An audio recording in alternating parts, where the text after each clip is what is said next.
For too long, we've tried to tell students that they have to extract from texts, read them as a source of information, take that information out, and remember it or record it elsewhere. Often that leads to kids simply moving the data from the text into their notebook without letting it pass through their minds.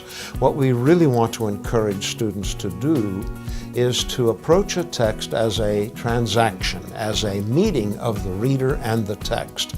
And thus we ask them to pay attention to what the text does to them and to reflect on it, to look at the aspects of the text that have evoked the reaction, the aspects of their own history that have shaped their reaction, and the inferences that they can draw about themselves, the writer, the book as a result.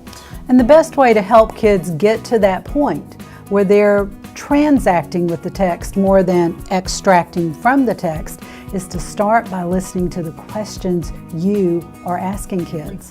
If you're asking them questions where all they have to do is look into the text and pull out an answer, then you're probably asking them a type of question called monologic questions. Monologic questions are those questions in which you already know the answer. So if you walk into a class and say to the kids, "So who is the main character in Hatchet?" there's not a kid in the classroom that's going to say, "Oh my gosh, the teacher doesn't know, let's help her." They know you know, and you're just waiting to see if they can extract the right character's name.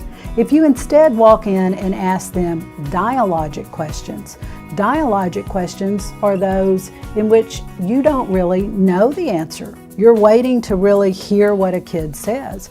You're waiting to hear how that child is interacting, or to use your word, transacting with that text to create meaning. So instead of saying, "Who is the main character in Hatchet?" you might say, "From the part that we read last night, what surprised you the most?" Now in that case, you don't know what a child's going to say.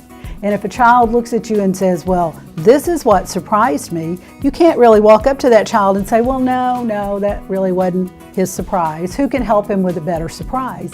Your surprise is your surprise.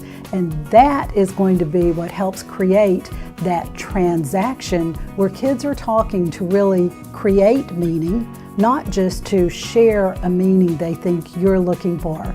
So when you're working with kids, remember that our goal is to help them transact with that text and not merely extract from it.